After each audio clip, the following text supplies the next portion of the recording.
when Joe was the head coach there, he used to have the team managers go up and down the hallways in the dorm rooms blowing air horns to wake everyone up. And this is like 5:30, 5:15 in the morning, man. And that is the worst wake up call in the world. An air horn. Oh, Paydirt! Welcome, everyone, to the very first edition of the Paydirt podcast. I'm Tom Hannifan.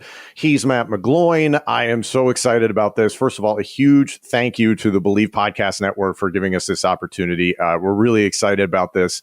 And we're actually recording this on Friday the 6th because it's the first day of Penn State football training camp for the 2021 season. So this is really exciting. And Matt, I'm really thrilled to dive into this with you. And I'm just hoping that this season is better than last. That's the way I'm looking at it. Yeah, no doubt, Tom. And look, obviously we're excited to kick off this new partnership here with the Believe Podcast Network. Excited to be working with you, man. And yeah, man, I am so happy football's back. Oh my God. It feels like it takes so long for football to get here, but then for some reason it sneaks up on you.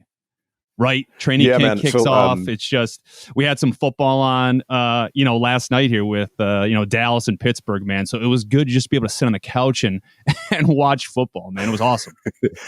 Dude, so shout out to former Penn State linebacker Micah Parsons. Looked great in the Hall of Fame game last night for Cowboys Steelers, as you mentioned. And I was stoked because the Canadian Football League was on. So I was like, I can go back and forth between two games, which is what I do the entirety of the college football season, is just bounce around unless Penn State is playing. Then it's just lock the doors and windows. Hey, real quick, you mentioned the CFL, dude. You heard that rumor CFL might be joining up with the XFL, right? Yeah, I saw that a couple months ago. I think there were some talks in between the two leagues. Obviously, The Rock, Dwayne Johnson, played in the CFL at one point and is now part of the ownership group for the XFL. Mm-hmm. I did see recently a statement from, I think it was the CFL commissioner, that they had good conversations, but they kind of broke them off. So from what I understand, the XFL is not going to be returning until the spring of 2023. I think that's the way I saw it. And then the CFL is obviously underway. First of all, congratulations to everybody in the CFL. 620 days without football. So that's awesome. But anyway, enough about Canada and my passion for the CFL.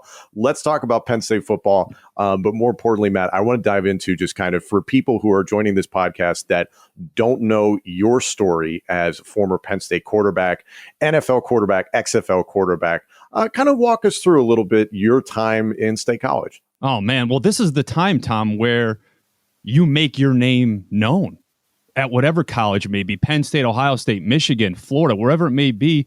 This time right now during training camp is where you earn the respect of players, respect of coaches around you. This is where you can make an impact and get your chance to play on Saturday afternoons. And for me, Tom, obviously I was a preferred walk-on, and for those Penn Staters that are listening now, they're familiar with my story. Preferred walk-on, didn't have any major Division I scholarships. Penn State gave me the opportunity to play. I took that opportunity and ran with it, Tom. And thank God I did, because, it was a tremendous experience, a lot of hard work, obviously, but very fortunate and blessed to be given that opportunity. And again, I made the most of it because of what's occurring right now in State College and all over the Big Ten and all over the country. And that's in training camp. I earned a scholarship a year later and, went on to become a starting quarterback for a few years at Penn State, Tom. But again, man, this is where that happens in training camp. This is where unknown players make their name. And this is also, unfortunately, Tom, where players who 4-star, 5-star recruits have these really high expectations. This is where you find out what they're made of. And, sometimes those players just can't deliver, Tom. And one of the things I've learned throughout my entire career, whether it be at Penn State, in the XFL, or in the NFL, is that something that players have trouble with is consistency. They can't do it every single day. They can't be that same person every single day. They can't stack good days every single day. It's very, very hard to do, and a lot of guys can't do that.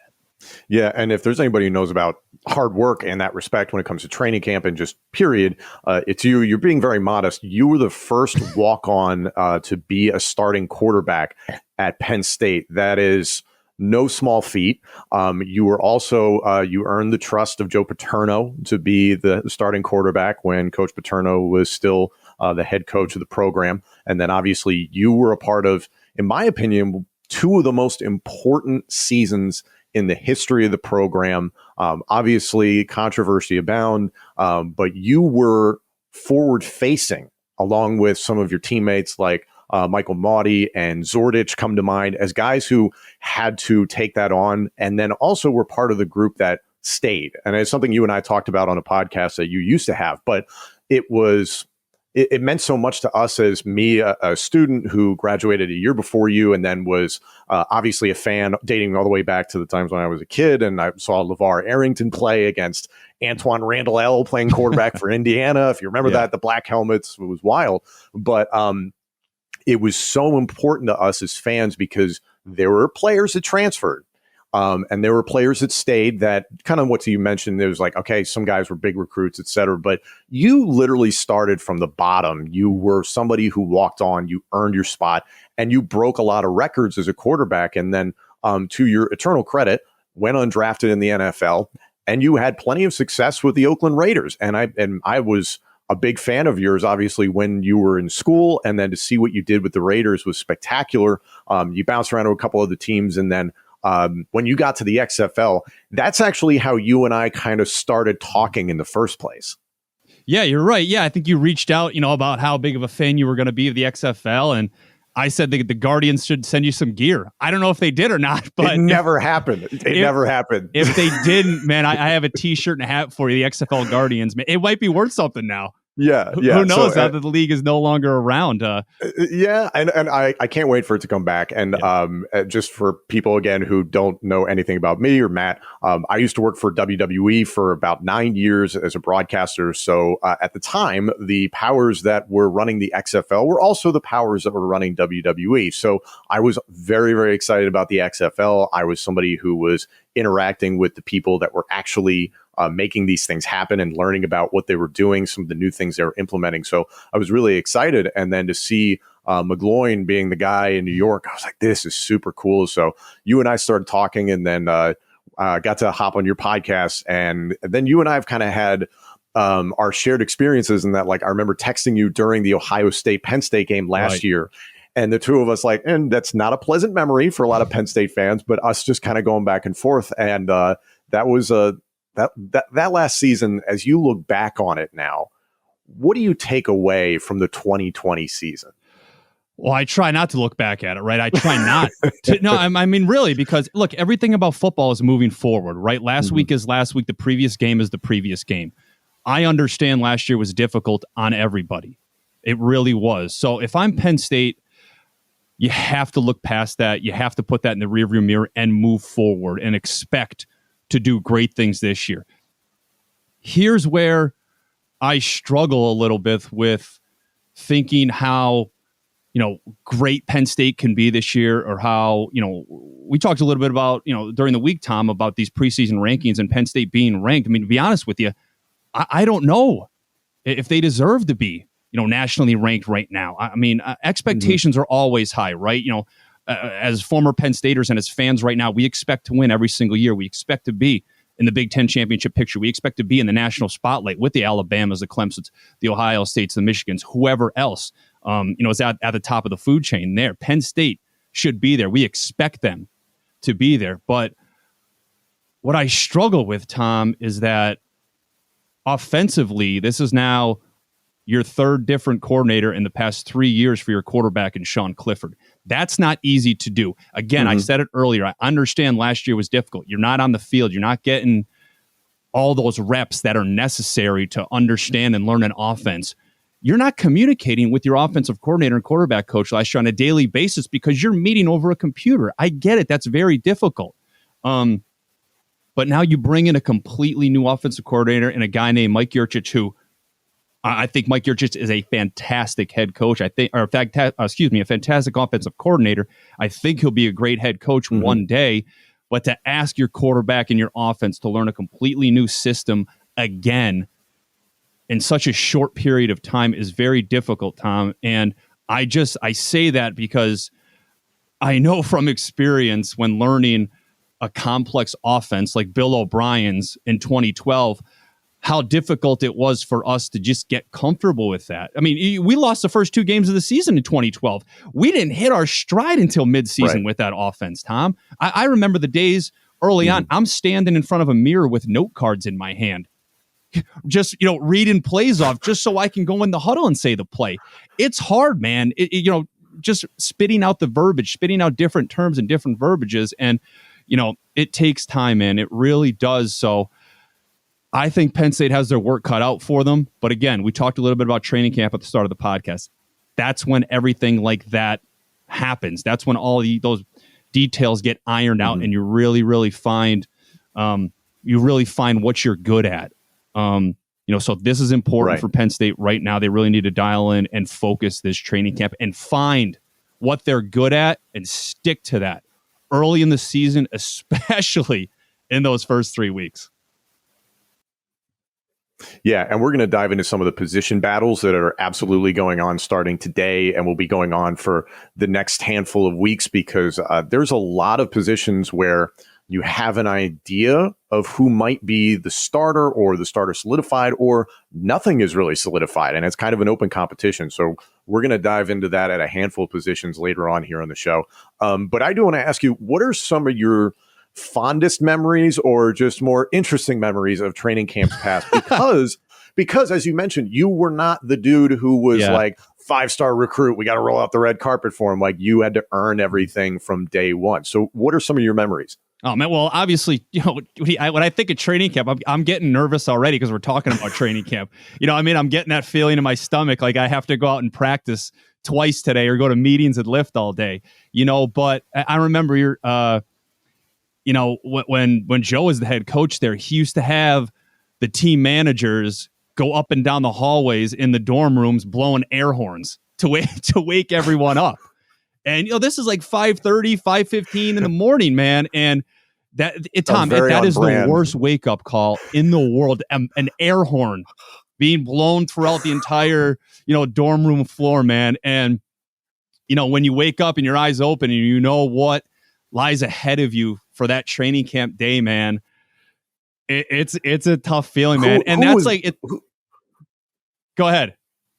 Who was blowing the air horn, first of all? Because that guy, I feel like, would just be like public enemy number one. Who was that? You had a bunch of team managers, equipment managers, guys like that, man, who, without those guys, Tom, and I'm going off topic here a little bit, but I have to mention this. Without those equipment managers, without those team managers, man, like, you cannot run a practice. You cannot function as an NFL organization, as a college. Those guys do everything for the football team, man. They do fantastic work, but I can't imagine having that job early in the morning, waking up 115 players with air horns in the dorm rooms, man. But, going back to what I was saying, man, when you do wake up, it's like you see in those TV shows or in the movies. You have like the good version of you sitting on your right shoulder, the good version of you sitting on your other shoulder, and the one saying to you, Matt, you're a walk-on, bro. Go back to bed. What are you doing here? You don't belong here, man. And you got the good version of you saying, Matt, get your ass out of bed, get over to that facility and bust your tail today. Compete, work hard, and attack the day. And like time after time, man, like you just continue to get out of bed, man.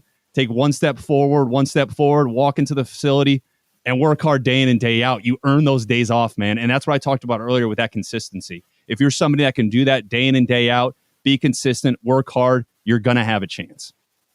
Yeah, and because you worked your butt off, that's why you're one of the most important quarterbacks in the history of Penn State football. And it's why you made your money in the NFL and the XFL. So, dude, congratulations on that. That's awesome. But, thinking about, so this team, obviously we mentioned today's Friday. So training camp kicked off today. As of right now, no earth-shattering news that we're aware of. So that's fantastic, I guess. You just want to make sure everybody's healthy, et cetera.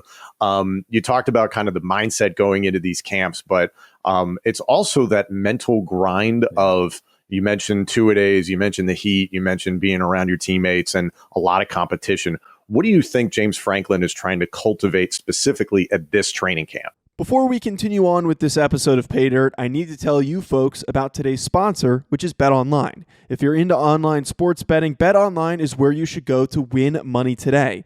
Whether it's live bets during games or futures for who you think will win a championship, BetOnline has all of the latest odds, news, and information for all of your online sports betting needs. Visit their website today or use your mobile device to join and receive your 50% welcome bonus on your first deposit. So before the next big game, head on over to BetOnline and start playing today. BetOnline, your online sportsbook experts.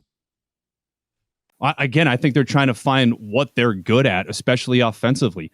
Right now, kind of iron everything out. Where are we being successful at here as an offense throughout these first few days? Where do we need to improve on defensively? Where are positions where guys are competing, guys are fighting for jobs day in and day out? How are we splitting up reps here for these guys? Because you got to remember, Tom, for as much as training camp is a grind, you have a season to play as well. So you really need to take care of your bodies, trying to prevent injuries, doing some stretching, getting your conditioning in as well. All that stuff matters. All that stuff is important. But, and this is easy to say, but it's the truth. It really is. This is where you come together as a team, Tom. Right? You find out who wants to be there. And there's plenty who's willing to sacrifice, who wants to be a part of the team, right? Which guy is doing whatever it takes just to play, whether it be offense, whether it be defense, whether it be special teams, Tom. And you mentioned the 2012 team earlier that I was a part of. And what was so special about that team was in days like this, in days like training camp, nobody cared what their role was, big or small. Everybody just wanted to be a part of it. Everybody just wanted to contribute and take that field on Saturdays, man. And I think that's what made that team so special. And I think that's why we were able to do some of the things that we did, was because guys just wanted to be there, man. They wanted to wear the Penn State helmet. They wanted to lace up the spikes and help out in any way that you can. And that's what makes special teams. And I believe that is kind of the vibe coming from this team going into 2021. The theme this offseason has been Penn State's dominance on the recruiting trail. Now, you and I have talked about this before we even dove into this, but I just don't put a ton of stock in recruiting because, as you mentioned, 4-star, 5-star guys come in with a ton of hype. They don't always live up to expectation. It's great if they do. That just doesn't always happen. And some of the guys that really matter to your team, whether it's wins and losses or just important players to the fan base, kind of come out of left field. So the way I look at it is great, all this information about recruiting, the 2022 class, we're number one, supposedly. That's awesome. I'm going to wait until signing day when they actually sign on the dotted line because, i.e., we all remember a guy named Justin Fields who bounced around from Penn State to Georgia to Ohio State, and congratulations, he's with the Chicago Bears now. But everything can change in a heartbeat. The transfer portal now with NIL existing, obviously COVID being a major factor last year and potentially a factor this year. How does the NCAA handle that? Do they give extra time to players again? That's something that was introduced last year. So there's so many things that can happen when it comes to recruiting. It's great. I think there's momentum within the program and the players seem to be motivated. I saw a player recently, I forget who it was, tweet, oh yeah, Penn State's going to win a national title in the next 5 years. And it's that's a great, that's a great goal. That's a great attitude. Personally, I want to see a national title in my lifetime. I was born in 1989 and the 2 titles happened before that. So it's okay, great. That'd be awesome if we got to that, but let's just pump the brakes and take things one step at a time. Training camp is first, and then diving into what is going to be a brutal schedule in September, at least 2 of the 4 weeks. And then the rest of the year is just kind of trying to redeem themselves from last year. And it was something I said, thank you, first of all, to Mike Portman, our mutual friend from Penn State in our days as students at statecollege.com. I said to Mike, I have expectations that this team plays angry and motivated, and I hope that starts from James Franklin and works its way down. Do you think that? Well, let me start with the recruiting that you mentioned, because you know how I feel about this. I couldn't care less about the recruiting process. I don't care. Why, Tom? Because they've done nothing yet. I understand recruiting is a massive part of playing major Division I football. I get it. But these kids have done nothing yet. And we hype it up so much, dude, that it's to the point where expectations are so high for these kids that they just they can't deliver. Right? A majority of them are going to struggle. A majority of them aren't going to be consistent enough. A majority of them aren't going to play well. A majority of them just aren't going to pan out. Mm-hmm. Right? And it is what it is, Tom, because you can't teach talent. You can't teach size. Everything's based off that. Everything's based off potential. This guy's got a lot of potential. That guy's got a lot of potential. That's great. But if he does nothing with it, and guess what? If you don't do nothing with it as a coach, what the hell's the point of talking about it? Mm-hmm. You know what I mean? Like, that's like, and that's probably, I probably feel that way because I wasn't a big recruit, and I played with a lot of guys, Tom, that are 4-star, 5-star recruits that had 50 offers, 40 offers, whatever it may be. And they couldn't do it. They couldn't get the job done day in and day out. So, and the last thing I'll say about recruiting for me, to play at certain schools, to play at a Penn State, to play at an Ohio State, play at a Florida, list goes on and wherever it may be. I think it takes a special person to play at certain schools.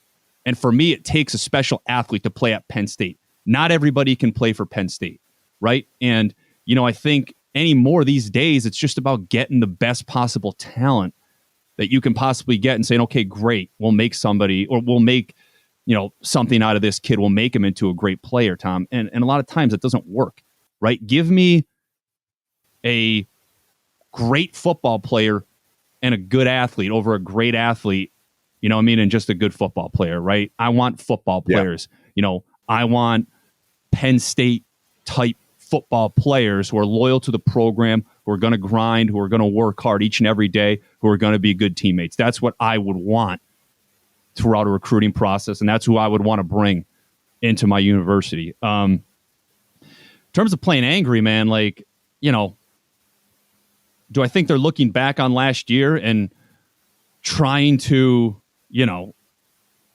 overcome that and make up for that last season? Yeah, I mean, use it as motivation, right? Find something to use as motivation day in and day out. Do I think they should continue to look back? No. Do I think they should look back and learn from what happened last year? Yeah, absolutely. Yeah, and think about how weird last year was, and it was highlighted very much during the whiteout game against Michigan, and it's like nobody's in the stands, or the whiteout game against Ohio State, excuse me. No one's in the stands, and it was like that had to be so eerie at Beaver Stadium. And then I think something that can't be underscored enough is that James Franklin, for the safety of his family because of COVID, was separated from his family for the bulk of the last year. And I don't think you can underestimate how much of a toll that would take on any human being. And mental health has become such an important issue globally, but also in the sports world specifically, that I don't think you can underscore that. And I think seeing the drive in James Franklin and his entire staff, you mentioned Mike Yurcich being implemented from Texas, this seems like there's an extra force behind this team this year. So I'm hoping that turns into some wins. We'll see what happens. But I do want to go back to something that you mentioned a couple minutes ago, is that some of the early rankings came out earlier this week. ESPN has Penn State ranked at number 20. CBS has Penn State ranked at number 17. What do you think about that? I don't think they belong there. I don't think they belong in the top 25 right now, Tom. Like, they're a good football team. You do not think they belong in the top 25? I don't.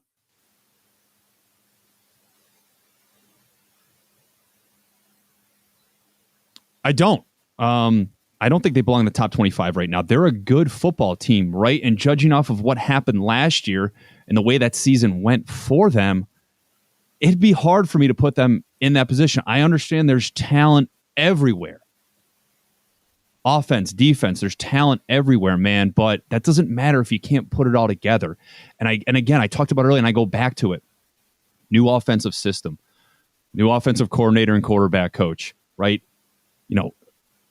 It takes time to learn that stuff. And what doesn't help them, we haven't talked about this yet, Tom, what doesn't help them is that early portion of the season, especially opening up in Camp Randall and in Madison, Wisconsin. that is one of the most consistent teams in the Big Ten offensively and defensively year in and year out. They're similar for me to like a Northwestern, Tom, in a way that they're not going to do anything to beat themselves. They're going to be well prepared on both sides of the football. They're not going to make mistakes. They're going to run the ball whenever they want to run the ball and use play action off that. You know, one of the things, and Wisconsin had a tough year last year as well. But one of the things I think they can take away from last year, Wisconsin, is that Graham Mertz, who I think is going to be one of the better quarterbacks in the Big Ten this year, and then moving forward, he's going to be one of the better quarterbacks in all of the country. He got to experience the ups and downs of what a Big Ten football season is like last year. And I think that's going to help him tremendously this year. I think he's going to take that next step forward here in 2021. Wisconsin's going to be a tough team to beat in the West. I think they'll challenge Iowa in the West, to be the team there this year, man. But to open up there with a lot of question marks, especially offensively, is very, very difficult, Tom. It's very scary. It's a scary game.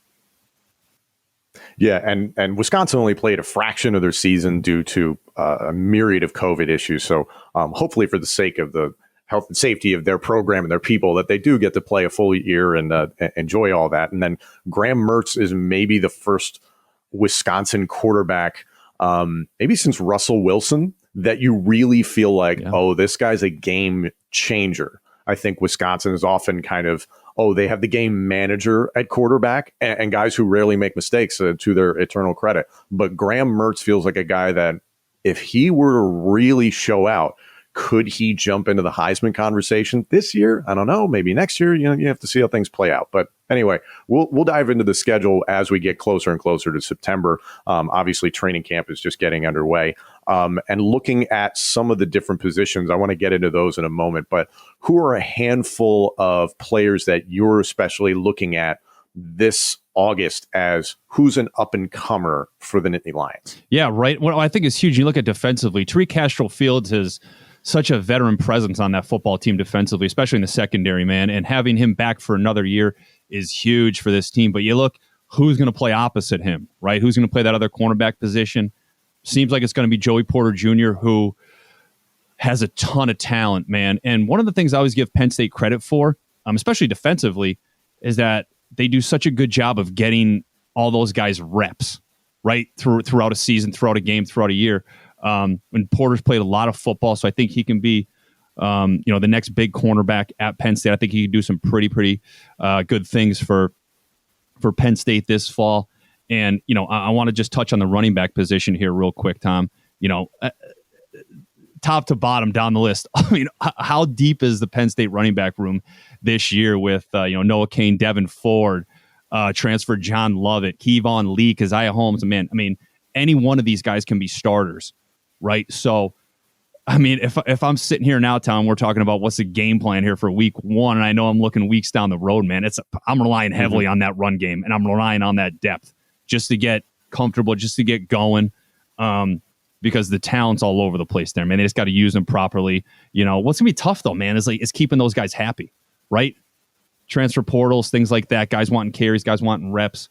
So it'll be interesting to see what they do there with giving those guys reps. But that's a great competition to look at this year, and who is the number 1, 2, 3, down the list and on the depth chart. I do want to address the running game, because in 2020, the bane of my existence as a Penn State fan was the running game, because it was the quarterback option. Just put it in the belly, and then it was just 1 or 2 yards and a cloud of dust right up the A-gap. And we must have run that, 50 times a game. And granted, it's a different offensive coordinator this year. I think there's a lot of Penn State fans that are excited about this. You mentioned Noah Cain and Kevon Lee is probably two of the front runners. And then also last year, Sean Clifford, if many Penn State fans recall, coming into the season, there was this narrative from the coaching staff that it was like, we're working on his running. Do you want to see that this year? No, I don't. I want to see him run when it's necessary. And I also don't want to see him take big hits. I don't want to see him take the hits that he took last year, man. Get the first down and slide. If you have a chance to create, then maybe create. Take the hits when necessary, but don't take unnecessary hits, right? Get out of bounds, run out of bounds. I just talked about the collection of running backs that you have. Rely on those guys, Tom. Use those guys week in and week out to rely on the running game, man. And you mentioned Sean Clifford and the running that he's done last year, the amount of hits that he's taken in years past. You don't have a backup quarterback anymore like a Will Levis or like a Tommy Stevens that you can throw in there now and create these wildcat packages for, or even, take Sean Clifford out of the game for a few plays. You can't do that anymore. And James Franklin even talked about that, Tom, at the Penn State Media Day. He's, all in on Sean Clifford, fully committed to Sean Clifford. I forget what the exact quote was. You remember?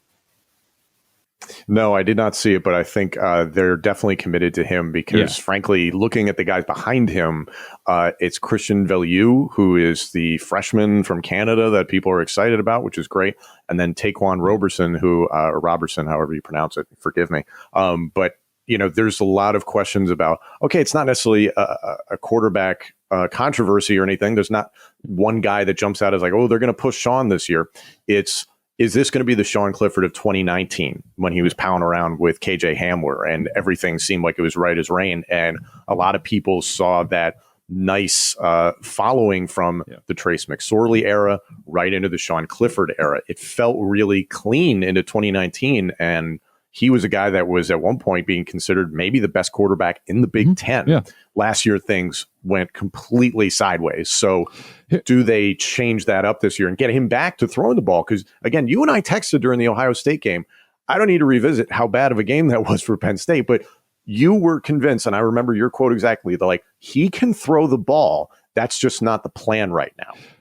Let me tell you something, dude. With a guy like Mike Yurcich and where he comes from, University of Texas, Oklahoma State, Ohio State, man, they're not going to be just inching their way downfield. This guy's looking for explosive plays in the pass game. He's going to want to take chances here and there. They're going to throw the football down the field. Sean Clifford has all the tools to be able to do that week in and week out. He has accuracy. He has arm strength. He has great mechanics. He's got great footwork. He's a very, very good quarterback.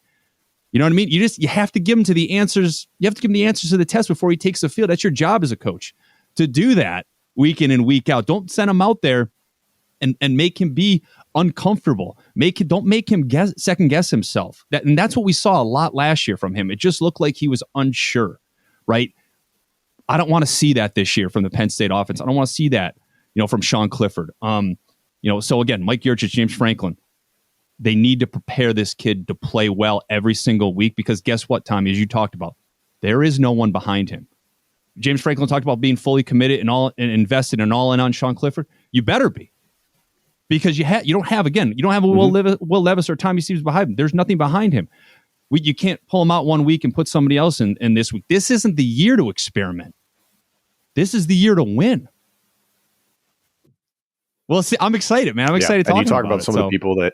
No, I'm excited too because, again, I come back to the theme of, especially if Sean Clifford isn't motivated, it's going to be a problem. But I don't expect that. I believe Sean Clifford, definitely, like the way I just talked about, looks back at 2019 and been like, wow, that was a great year for me. I can do this. And maybe he's motivated again. And so let's talk about running back, right? You've got a lot of different guys you can use. I'm curious to see if it's running back by committee. Does Noah Cain kind of jump out? We're going to see how August progresses, and I'm really curious to see what the reports are coming out of camp of who separates themselves. Yeah. People talking about there being a Thunder and Thunder kind of background with backfield, with Lee and Cain. You've got Lovett, a lot of different options back there. But let's talk about some of the guys that Sean Clifford is going to have at his disposal in the passing game. This tight end room is ridiculous. What do you think?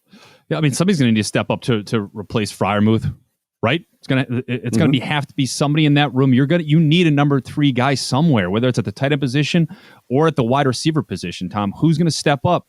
Outside of Jahan Dotson, right? Parker Washington had a good year last year, but who could be that number 3? Could it be Cam Sullivan-Brown?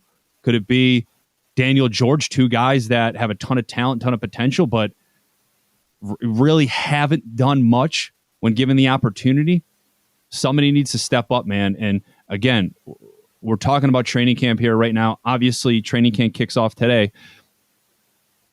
They need to figure it out. within the next few weeks because they're not, guess what? They're not playing Villanova week 1. They're not playing Kent State week 1. You don't have 2 or 3 weeks to figure out, well, who's playing well here? Who's playing well here? Who else should we incorporate in the offense? Who should we try to get the football to once this Big Ten season kicks off, when we start playing some real competition?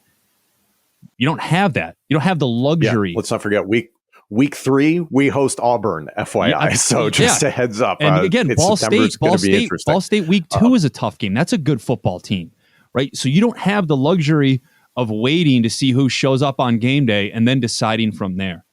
These questions need to be answered within the next few weeks, Tom. Well, and especially the way last season went.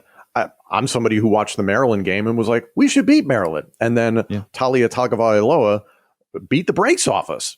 So I don't think there's any gimmies on the schedule. However, I do have a really high expectation. I predict 8-4, but let's see what happens. We could lose every game. I don't think so. We could win every game. A lot could happen. And that's the unpredictability, it feels like, is surrounding this team. I want to come back to some of the receiving threats. So we all know Jahan Dotson is going to be there, and so does every other team that we're going to be playing. Brenton Strange is somebody that there's a lot of expectations. The tight end room looks really good on paper, and the measurables are unbelievable.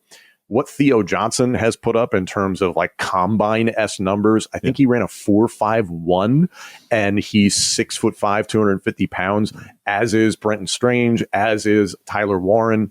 You've got some freaks at the tight end position. So that's great that you have the size there. But then when you go to the wide receiver room, it's okay. Jahan Dotson's going to be there.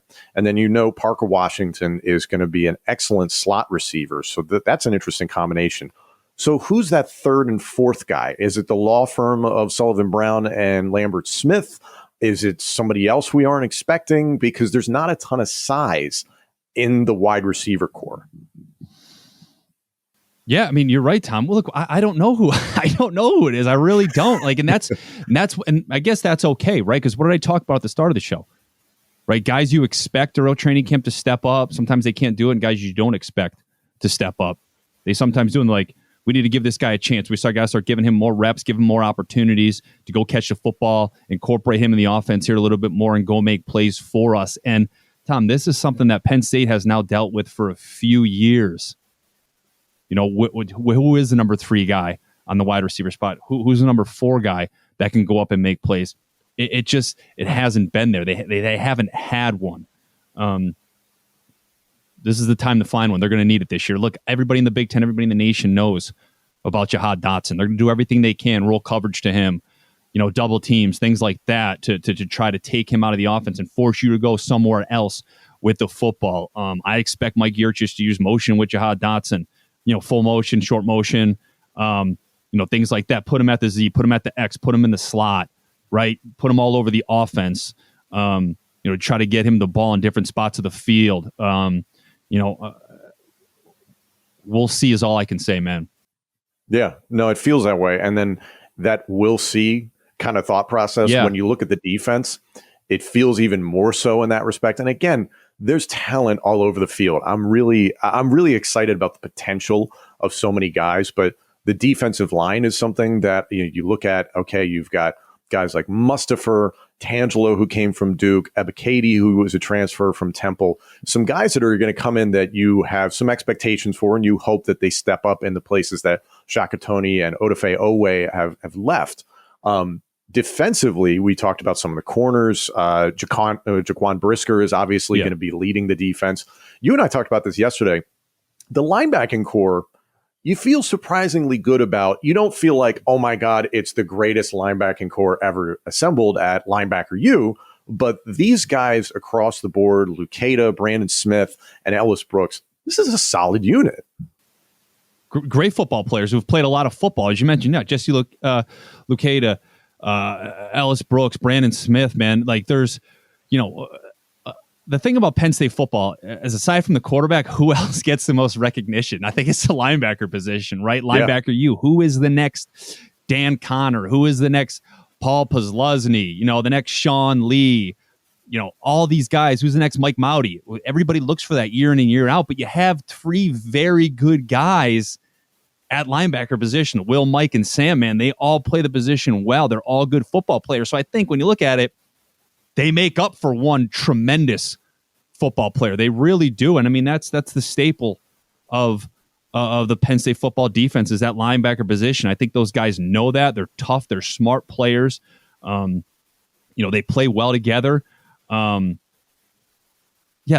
again, you mentioned the D-line as well. They've got a good front seven. They really, really do. I think they need to tighten things up a little bit in the secondary, find out who can replace that veteran presence that Lamont Wade had, that leadership that he had. But again, what Penn State does, well defensively, is they give those guys a lot of reps. They get them experience. They prepare them to play defensively. Which a lot of teams don't do. A lot of teams struggle doing that, Tom. I got to ask you this. You and I are the same age. How old do you feel when you watch Joey Porter Jr. playing, knowing that Joey Porter wasn't playing that long ago in the NFL? Yeah. There's a few kids like that are playing now that, have the same name as, their fathers that play in the NFL. Kids now. Yeah. And it's like, I'm like, that's crazy. And you know what I mean? How great of a player Joey Porter was. And like you said, how tremendous of a talent his son is now at Penn State. Imagine how that, how that works out too.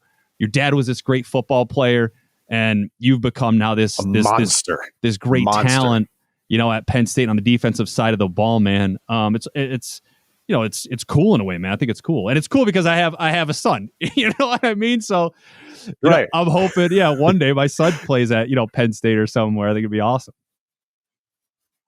That would be Marshall McGloin. I think would be that sounds great, doesn't it? It sounds like a quarterback. I hope he plays golf or something like that, though, man. But we'll see. Oh yeah, keep the knees and the shoulders intact, and just golf. God, I hope to God he's a better golfer than both you and I. And first of all, thank you for inviting me to your charity golf tournament. I am the worst golfer that ever lived, and you're better than me. But I don't know if that's really saying a ton for either of us. We're pretty terrible at it. Yeah, we're absolutely terrible at golf. Thank God we had Doc and Bob on our team. Oh my God, to carry our golf around there all day. They played great. We played terrible. I might have pulled out the driver once or twice, man, but I hit irons for most of the day and poorly. It got to the point, for you guys listening, it got to the point I wasn't even chasing after the golf balls. Oh yeah, best ball. But we got a couple minutes here, so we'll wrap up in a second. But just shout out to Dr. Carl, who at one point said to me, Tom, there's no reward for hitting the ball the shortest. Thanks. 81-year-old man, the best. The guy could put the ball wherever he wanted. So we got a couple minutes here, and I just want to wrap up just kind of, this is something you and I have talked about, is my expectation for 2021. I have a very different perspective from you, and I love being able to talk to you about this because you ground me as a fan and as a student or a former student, excuse me, that's a long time back. But here's the way I'm looking at it. I wonder what you think. In 2018, we lost by 1 point to Ohio State. And famously after that game, Coach James Franklin was pretty ticked off in a press conference. And he went on to say something to the effect of, we've been a good football program. We're a great football program. We're not an elite football program yet. It's been nearly 3 years since he said that. Is this program closer to being elite than when he said that? I don't know if you're like my answer, Tom. They have to get back to being great first. Right? Because, when you look at last year and just how disappointing it was for Penn State, right? I don't think you stay great after that. I think you kind of need to rebuild yourself in a way where it's like, okay, how do we get back on track here? How do we find ourselves? How do we find what Penn State football is all about, right? How do we become this team that we once were? How do we rebound, right? Are guys still thinking about the 0-5 start? Are they still thinking about the way we played at times last year? And I think you saw that, as that losing streak continued, Tom, guys thinking about plays in the past, dwelling on plays, thinking about turnovers. I think it became a mental thing for Penn State, right? So here in 2021, they have to get tougher mentally. Can't dwell on plays, can't look in the past. Let's move forward. Let's become great again and work towards becoming elite. I think that's where they're at right now. You mentioned them playing angry. It starts with James Franklin. I think that's what they're going to have to do. They have a chance. And I know I'm looking past training camp here, which I don't like to do, but they have a chance to send a huge message, not just to the Big Ten, but to the country in week 1 with going out on the road, Camp Randall, fans are back, listening to Jump Around in the fourth quarter, which that song makes me sick now, by the way, after we got beat down there Really? in 2011. But man, look, the way the weeks 1 through 3, 1 through 4 can make or break 2021. Yeah, you're right. Well, listen, we got to wrap up here. First of all, I want to say a big thank you to the guys that Believe, Bron, Jesse, Joe, Brian, who's helping us out with this. Yeah. The entire staff has been fantastic. Thank you for giving us this opportunity. This is episode 1 of what we hope is many. We're really excited about the future of the Paydirt podcast.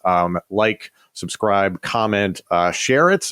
Any link that you're looking for to whatever platform you're trying to listen or watch us on is available in my Instagram and Twitter bios. I believe they're in yours. And if they're not, I'll get on you about this after we're done here. But tell the people, Matt, where they can be seeing you in the very near future. Yeah, you're talking about for the podcast? No, you're doing stuff on Sirius. And you've got a good relationship you're right, with of the course. school, Yeah, no, Big Ten Network. Tell the people where they can see you. Yeah, doing some Sirius XM, ESPNU, Big Ten Radio, Channel 372. Do that a few times a week, which is fantastic. Work with a great group of guys. Really enjoying doing that, breaking down the Big Ten Conference. And I'll have some media opportunities, here in the fall, man. So, again, looking forward to the Big Ten football season, looking forward to the college football season. Glad it's back, man, because we're glad it's back to normal because, we've certainly missed it. Oh, you're telling me. Matt, thank you for today. Thank you all for tuning in, and we'll see you next week on Paydirt.